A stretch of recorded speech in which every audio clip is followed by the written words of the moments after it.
Hi, welcome to NAS Educational Academy of Excellence, Andhra Pradesh SSC Public Examination June 21. So 10th class public examination second language Hindi model పేపర్ని ఈ వీడియోలో మీకు present చేస్తున్నాను. So ఇది Hindi second లాంగ్వేజ్గా ఉన్న విద్యార్థులకు ఉపయోగపడుతుంది. ఇది ఆంధ్రప్రదేశ్ ఎస్ఎస్సి బోర్డు రిలీజ్ చేసినటువంటి మోడల్ పేపర్. ఇది ప్రైవేట్ పబ్లికేషన్స్ కాదు, స్వయంగా ఆంధ్రప్రదేశ్ ఎస్ఎస్సి బోర్డే ఈ మోడల్ పేపర్స్ని రిలీజ్ చేసింది. దీనికి సంబంధించి తెలుగు, కాంపోజిట్ తెలుగుతో పాటుగా సోషల్ స్టడీస్ కూడా మోడల్ పేపర్లు చేసి పెట్టాను. ఆల్రెడీ ఎవరైతే చూడలేదో వాళ్ళకి ప్లేలిస్ట్లో వెళ్ళండి. ప్లేలిస్ట్లో మోడల్ పేపర్స్ అనేటటువంటి దాంట్లో ఆ గ్రూప్లో ఈ అన్ని వీడియోస్ కూడా ఉన్నాయి, ఒకసారి చూసుకోండి. ఖచ్చితంగా మోడల్ పేపర్ మీద అవేర్నెస్, మోడల్ పేపర్ అనేది అర్థం చేసుకుంటే ఖచ్చితంగా మీకు ఉపయోగపడుతుంది. ఫస్ట్ పాయింట్ ఏంటంటే పేపర్ ఎలా రాబోతుందో అనేది ఒకటి మనకు అర్థమవుతుంది. రెండోది ఈ పేపర్ నుంచి, ఇది బోర్డు రిలీజ్ చేసింది కాబట్టి ఖచ్చితంగా ఈ పేపర్ నుంచి కొన్ని క్వశ్చన్స్ అయితే ఖచ్చితంగా వస్తాయి, దాంట్లో ఎలాంటి డౌట్ అయితే లేదు. ఇక ఇప్పటివరకు నా ఈ ఛానల్ని మీరు సబ్స్క్రైబ్ చేసుకోకపోతే దయచేసి సబ్స్క్రైబ్ చేసుకుని ప్రక్కనే ఉన్న బెల్ ఐకాన్ని ప్రెస్ చేయండి. ఇక ఈనాటి వీడియో హిందీని మొదలు పెడతాము. మీరు కనుక ఇంట్రెస్ట్, అంటే స్టూడెంట్స్ మీరు కనుక ఇంట్రెస్ట్ అనేది చూపించినట్లయితే నేను ఇంపార్టెంట్ క్వశ్చన్స్ విత్ డిస్క్రిప్షన్, ఎక్స్ప్లెనేషన్తో పాటుగా ఇంపార్టెంట్ క్వశ్చన్స్ ప్రతి సబ్జెక్ట్లో కూడా పెట్టాలనుకుంటున్నాను. కానీ నాకు సరైనటువంటి సపోర్ట్ అనేది రావట్లేదు. కాబట్టి సపోర్ట్ లేదు కాబట్టి విద్యార్థులు ఇంట్రెస్ట్ లేరు అని ఆ ఉద్దేశంతో నేను వదిలేయడం జరుగుతుంది. ఇప్పుడైనా మీరు కావాలంటే కామెంట్లు, ఎక్కువ కామెంట్స్ అనేవి, థౌజండ్స్ ఆఫ్ కామెంట్స్ అనేవి వచ్చినట్లయితే ఈ అన్ని మోడల్ పేపర్స్ తర్వాత నేను ప్రతి సబ్జెక్ట్ నుంచి ఇంపార్టెంట్ క్వశ్చన్స్, దాని ఎక్స్ప్లెనేషన్, జస్ట్ క్వశ్చన్స్ ఇచ్చేస్తాం కాదు, ఆ క్వశ్చన్స్ ఎక్స్ప్లెనేషన్ కూడా ఇవ్వడం జరుగుతుంది. ఆ అవకాశం కావాలి అంటే మీరు షేర్ చేయండి, మ్యాక్సిమంగా షేర్ చేసి సపోర్ట్ చేయండి. దాన్ని మీ వరకు నేను చేరవేస్తాను. ఇక హిందీ చూసినట్లయితే ఇది Hindi model paper. Maximum marks వచ్చేసి 100 మార్క్స్. దీనికి 3 hours 15 minutes టైం అనేది ఇవ్వడం జరిగింది. 3 hours 15 minutesలో ఇక్కడ బోర్డు ఏం చెప్తుందంటే, యూజువల్గా ఫస్ట్ పాయింట్ ఏం చెప్తుందంటే 15 minutes అనేది పేపర్ చదవడానికి కేటాయించాలి అంటుంది. 15 minutes పేపర్ చదవడానికి కేటాయించాలి. రెండోది ఏంటంటే ఇవ్వబడినటువంటి ప్రశ్నలన్నీ కూడా, క్వశ్చన్ పేపర్లో ఉన్నటువంటి ప్రశ్నలన్నీ కూడా ఆన్సర్ స్క్రిప్ట్లో రాయాలి అని అంటుంది. ఆ తర్వాత ఈ క్వశ్చన్ పేపర్లో 6 భాగ్ హై, మొత్తం 6 భాగాలు ఉన్నాయన్నమాట. 6 సెక్షన్స్ అనుకోండి, లేక 6 పార్ట్స్ అనుకోండి. క్వశ్చన్ పేపర్లో 6 సెక్షన్స్ 6 పార్ట్స్ ఉన్నాయి అనుకుందాం.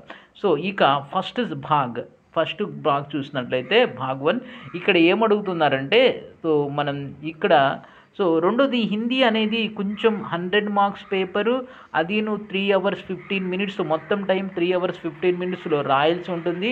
కొంచెం అటు ఇటు అయినట్లయితే మంచి మార్క్స్ అనేవి కోల్పోవడం జరుగుతుంది. కాబట్టి జాగ్రత్తగా ఉండండి.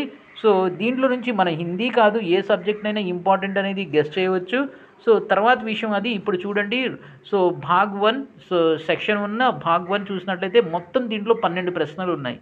ఈ ప్రతి ప్రశ్నకి 1 మార్కు కేటాయించడం జరిగింది.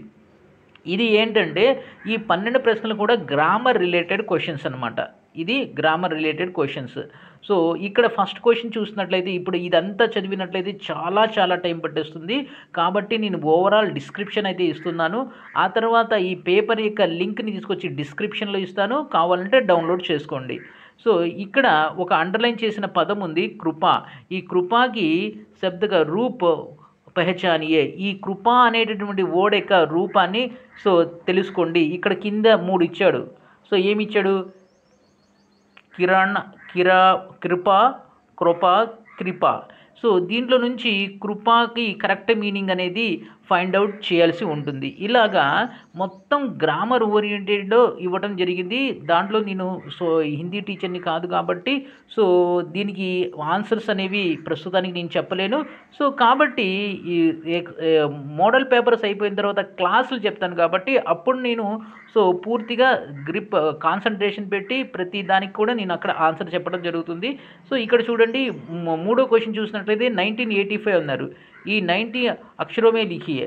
ఈ 1985ని మనం లెటర్స్లో రాయాలి అనమాట, హిందీలో రాయాలన్నమాట. 1988 అని.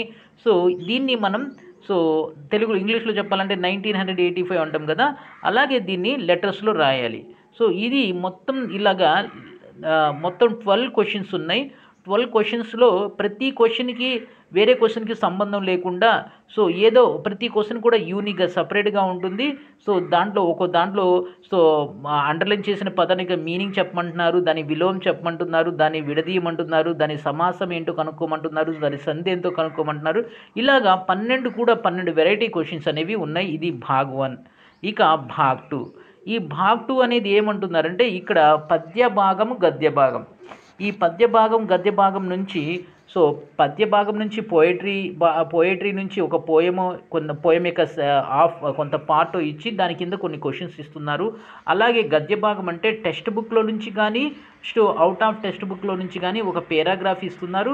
ఆ పేరాగ్రాఫ్ కింద కొన్ని రిలేటెడ్, ఆ పేరాగ్రాఫ్కి డైరెక్ట్గా సంబంధించినటువంటి కొన్ని క్వశ్చన్స్, సో సంబంధం లేని క్వశ్చన్స్ కొన్ని ఇస్తున్నారు. దానికి ఆన్సర్స్ అనేవి రాయాలి. ఇవి క్వశ్చన్ నెంబర్ 13 నుంచి 16 వరకు ఇలాగే ఉంటాయి. సో ఇక్కడ ఫస్ట్ 13th క్వశ్చన్ చూసినట్లయితే గద్య భాగం అనేది ఇవ్వడం జరిగింది. ఒక పేరాగ్రాఫ్ ఇవ్వడం జరిగింది. సో దీని కింద మొత్తం 5 క్వశ్చన్స్ ఇచ్చారు. ఈ 5 క్వశ్చన్స్కి ఈ గద్య భాగం నుంచి డైరెక్ట్గా అయినా మనకు ఆన్సర్ దొరుకుతుంది, ఇండైరెక్ట్ అయినా ఆన్సర్ అనేది ఉంటుంది. సో ఇది గద్య భాగం భాగ్ 2లో ఫస్ట్ క్వశ్చన్. ఆ తర్వాత ఇది పద్య భాగ్. ఒక పద్యం ఇవ్వడం జరిగింది. ఈ పద్యం కింద సో క్వశ్చన్స్ ఇవ్వకుండా క్వశ్చన్స్ విత్ ఆప్షన్స్తో ఇవ్వడం జరిగింది. క్వశ్చన్స్ ఇచ్చారు, అలాగే ఇక్కడ మనకు కొంత ఫ్లెక్సిబిలిటీ ఏంటంటే క్వశ్చన్స్ ఇచ్చారు, దాని కింద ఆప్షన్స్ ఇచ్చారు. ఆ క్వశ్చన్స్ యొక్క ఆప్షన్స్ని అంటే ఆన్సర్స్ అనేవి ఈ 4గిట్లో ఒకటి ఉంటుంది, దాన్ని మనం పిక్ చేయాలి. సో కాబట్టి ఇది పద్య భాగము. తర్వాత క్వశ్చన్ నెంబర్ 5 మళ్ళీ ఒక గద్య భాగం ఇస్తున్నారు. ఈ గద్య భాగం అంటే 2 గద్య భాగాలు ఉంటాయి, అంటే 2 ఎస్సెస్ ఉంటాయి. ఒకటి టెక్స్ట్ బుక్ నుంచి ఉంటుంది, ఒకటి టెక్స్ట్ బుక్కి బయట ఉంటుంది అన్నమాట, అవుట్ ఆఫ్ టెక్స్ట్ బుక్ ఉంటుంది.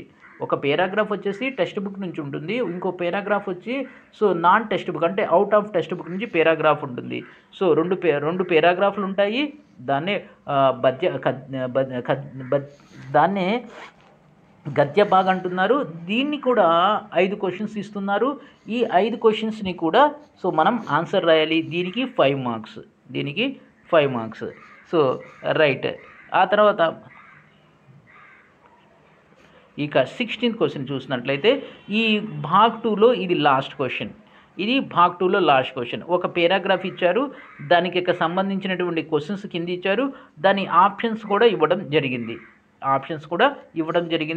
సో ఈ ఆప్షన్స్లో ఏదో ఒకటి రైట్ అనేది ఉంటుంది. జస్ట్ మనకి ఇక్కడ ABCD అనేది రాయాలి. ఇక్కడ ఏమంటున్నారంటే సో క్వశ్చన్ పేపర్లో ఏవి రాయకండి, మొత్తం కూడా ఆన్సర్ స్క్రిప్ట్లోనే రాయండి అంటున్నారు. రైట్. నెక్స్ట్ వచ్చేసి భాగ్ 3. ఈ భాగ్ 3 అనేది సో ప్రత్యేక प्रश्न का उत्तर 6 पंक्तियों में दीजिए. అంటే ఇక్కడ ఇచ్చినటువంటి క్వశ్చన్స్ అంటే 2 క్వశ్చన్స్ ఇచ్చారు. ఒక్కో క్వశ్చన్ వచ్చేసి 4 మార్కులు, ఎలాంటి చాయిస్ లేదు. ప్రతి క్వశ్చన్కి కూడా 6 సెంటెన్సెస్లో 6 పంక్తియోమే 6 సెంటెన్సెస్లో సమాధానం అనేది రాయవలసి ఉంటుంది. సో 2 క్వశ్చన్స్ ఇచ్చారు, ఇక్కడ ఇంటర్నల్ చాయిస్ అనేది లేదు. సో ఇది భాగ్ 3. ఆ తర్వాత భాగ్ 4 చూద్దాం. निम्नलिखित प्रश्नों का उत्तर 3 या 4 वाक्यों में दीजिए. సో ఇక్కడ ఉన్నటువంటి 19th క్వశ్చన్ నుంచి 26th క్వశ్చన్ వరకు 19th క్వశ్చన్ నుంచి 26th క్వశ్చన్ వరకు మొత్తం 8 క్వశ్చన్స్ ఉన్నాయి. ఈ 8 క్వశ్చన్స్ కూడా 3 లేక 3 या 4 3 లేక 4 సెంటెన్సెస్లో ఆన్సర్ అనేది రాయమంటున్నారు. ఈ క్వశ్చన్స్ అన్నీ కూడా టెక్స్ట్ బుక్ నుంచి సంబంధించినటువంటి క్వశ్చన్సే, మనం చదివినటువంటి టెక్స్ట్ బుక్కి సంబంధించినటువంటి క్వశ్చన్సే. సో అవుట్ ఆఫ్ సిలబస్ కాదు, సిలబస్ నుంచే ఇవ్వడం జరుగుతుంది. ఇవి 8 క్వశ్చన్స్, ప్రతి క్వశ్చన్కి 3 మార్కులు. ఇక్కడ మనం కరెక్ట్ ఆన్సర్ అనేది 3 లేక 4 వాక్యాలు రాయవలసి ఉంటుంది. అది భాగ్ 4. నెక్స్ట్ వచ్చేసి భాగ్ 5. निम्नलिखित निबंधित का प्रश्न में के उत्तर सूचनाओं के अनुसार लिखिए. సో అంటే ఇక్కడ ఇక్కడ మనకి ఇంటర్నల్ చాయిస్ అనేది కనపడుతుంది. ఒక క్వశ్చన్ ఇచ్చారు, 27 క్వశ్చన్, దీనికి A or B అని ఇచ్చారు. దీనికి ఈ రెండిట్లో మనం ఒకటి రాయాల్సి ఉంటుంది.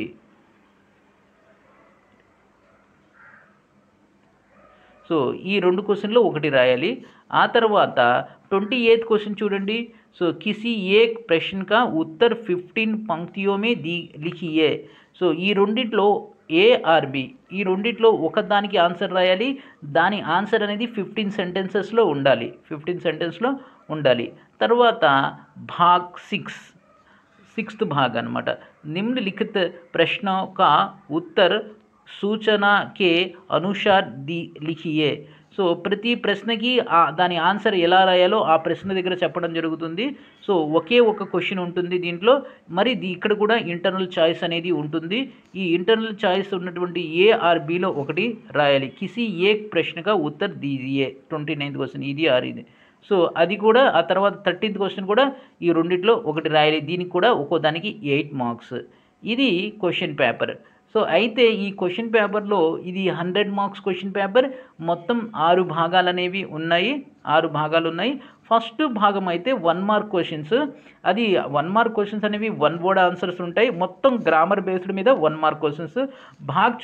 భాగ 2 చూసినట్లయితే దాంట్లో పద్య భాగం గద్య భాగం నుంచి పారాగ్రాఫ్స్ పోయమ్స్ ఇవ్వడం జరిగింది. కింద క్వశ్చన్స్ అనేవి ఇవ్వడం జరిగింది. ఇక మూడో భాగంలో ఏం చేశారంటే ఎస్ఏ క్వశ్చన్స్ అంటే 4 మార్క్ క్వశ్చన్స్ 2 ఇచ్చారు. ఆ రెండింటికి ఆన్సర్ రాయాలి. 6 సెంటెన్సెస్లో రాయాలి. ఎలాంటి చాయిస్ అనేది లేదు. ఇక ఎక్కువ క్వశ్చన్స్ ఇక్కడ మనకు కనబడతాయి. భాగ్ 4లో మనం రాయాల్సింది ఎక్కువ ఉంటుందంటే భాగ్ 4లో ఉంటుంది. పార్ట్ 4 భాగ్ 4లో ఇక్కడ మొత్తం 8 క్వశ్చన్స్ ఉంటాయి. ఈ 8 క్వశ్చన్స్కి ప్రతి క్వశ్చన్కి 3 మార్కులు. దీనికి ఆన్సర్ అనేది 3 లేక 4 సెంటెన్సెస్లో రాయవలసి ఉంటుంది. ఇక భాగ్ 5 అనేది భాగ్ 5 భాగ్ 6 ఒకే విధంగా ఉంటాయి. ఏంటంటే ఇక్కడ భాగ్ 5 భాగ్ 6లో ఇంటర్నల్ చాయిస్ అనేది ఉంది. భాగ్ 5లో 27, 28 క్వశ్చన్ అనేది. సో ఇక్కడ ఏం చేశారంటే ఒక్కో క్వశ్చన్కి 10 మార్కులు, ఒక్కో క్వశ్చన్కి 10 మార్కులు ఏ ఆర్ బి అనేది ఇవ్వడం జరిగింది. ఏ కానీ బి కానీ రాయవలసి ఉంటుంది. ఇక లాస్ట్ భాగ్ అనేటువంటి భాగ్ 6 ఇక్కడ ఒక్కో క్వశ్చన్కి 8 మార్కులు, 29, 30 క్వశ్చన్స్లో ఈ భాగ్ 6లో ఉంటాయి. ఇది కూడా మనకి ఇంటర్నల్ చాయిస్ అనేది ఉంటుంది. అంటే మనకి భాగ్ 6 భాగ్ 5లో మాత్రమే ఇంటర్నల్ చాయిస్ ఉంది. మిగిలినటువంటి ఎక్కడ కూడా మనకు చాయిస్ అనేది లేదు. సో చాయిస్ లేకపోవటం వల్ల మనకి కొంచెం కష్టంగా ఉంటుంది. కాబట్టి మనం జాగ్రత్తగా అలర్ట్గా ఉండాలి. సో ఫైనల్ కంక్లూజన్ ఏంటంటే సో అది హిందీ పేపర్ అయినా ఏ పేపర్ అయినా Andhra Pradesh SSC board plus Andhra Pradesh government so స్టాండర్డ్ని మెయింటైన్ చేసి క్వాలిటీగా ఎగ్జామ్స్ రాయించి విద్యార్థులకి సో మంచి నాలెడ్జ్ ఉన్నటువంటి విద్యార్థులుగా తయారు చేయాలి అనేటటువంటి సంకల్పం ఉన్నటువంటి ఆంధ్రప్రదేశ్ గవర్నమెంట్ ఏం చేస్తుందంటే సో కొంత స్టాండర్డ్ని మెయింటైన్ చేస్తుంది. సో కాబట్టి ఆ స్టాండర్డ్ని పేపర్ కూడా రేపు స్టాండర్డ్గా ఉండబోతుంది. సో కొంతమంది చెప్తున్నారు చాలా లిబరల్గా ఉంటుందని. ఖచ్చితంగా కానే కాదు. అది ఖచ్చితంగా మీరు దాన్ని నమ్మినట్లయితే మోసపోతారు. సో 10 పాయింట్స్ రావాలి అంటే కొంచెం మీరు ఎఫోర్ట్ పెట్టాలి. ఇప్పటికే మన దగ్గర 90 డేస్ మాత్రమే టైం ఉంది. సో ఇది హిందీ పేపర్. జస్ట్ నేను మోడల్ పేపర్ మాత్రమే చెప్తున్నాను. సో ఆ తర్వాత ఇంపార్టెంట్ మనం చూసినట్లయితే సబ్జెక్ట్ బై సబ్జెక్ట్ డిఫరెంట్గా వస్తాయి. సో ఈ వీడియో కనుక మీకు నచ్చినట్లయితే లైక్ చేయండి, షేర్ చేయండి. మ్యాక్సిమంగా మీ ఫ్రెండ్స్కి మన ఆంధ్రప్రదేశ్లో లక్షల మంది విద్యార్థులు ఉన్నారు 10th క్లాస్ చదివేటటువంటి వాళ్ళు. సో వాళ్ళందరికీ షేర్ చేయండి. వాళ్ళకు కూడా యూజ్ అవుతుంది. బేసికల్లీగా వాళ్ళు ఏ కార్పొరేటెడ్ స్కూల్లో చదివినప్పటికీ కూడా సో మోడల్ పేపర్ అనేది తెలుసుకోవటం మీ యొక్క బేసిక్ రెస్పాన్సిబిలిటీ. సో షేర్ చేయండి, సబ్స్క్రైబ్ చేసుకుని ప్రక్కనే ఉన్న బెల్ ఐకాన్ని ప్రెస్ చేయండి. ఆ తర్వాత ఎవరైతే నెక్స్ట్గా అంటే ఈ మిగిలినటువంటి సబ్జెక్ట్స్ యొక్క మోడల్ పేపర్స్ నేను ఖచ్చితంగా పెడతాను. అది నా సెల్ఫ్ రెస్పాన్సిబుల్గా తీసుకున్నాను కాబట్టి నేను పెడతాను. ఆ తర్వాత పాయింట్ ఏంటంటే సో మనకి కావాల్సినటువంటి ఇంపార్టెంట్ క్వశ్చన్స్ దాన్ని ఎక్స్ప్లెనేషన్ కావాలి అంటే మీరు అసలు మీకు కావాలా లేదా అనేది నాకు తెలియాలి. సో ఏవో 100 మంది 200 మంది చూస్తున్నంత మాత్రాన నేను ఇంత టైం పెట్టి నేను జాబ్ చేసుకుంటూ ఇంత టైం పెట్టి చేయాలంటే అంత కష్టంగా ఉంటుంది. సపోర్ట్ అనేది ఉంటే ఒక ఎంకరేజ్గా ఒక టానిక్గా పనిచేస్తుంది కాబట్టి నేను చేయగలను. విషయం అర్థం చేసుకోండి. Thank you. Have a great day and great future head of you.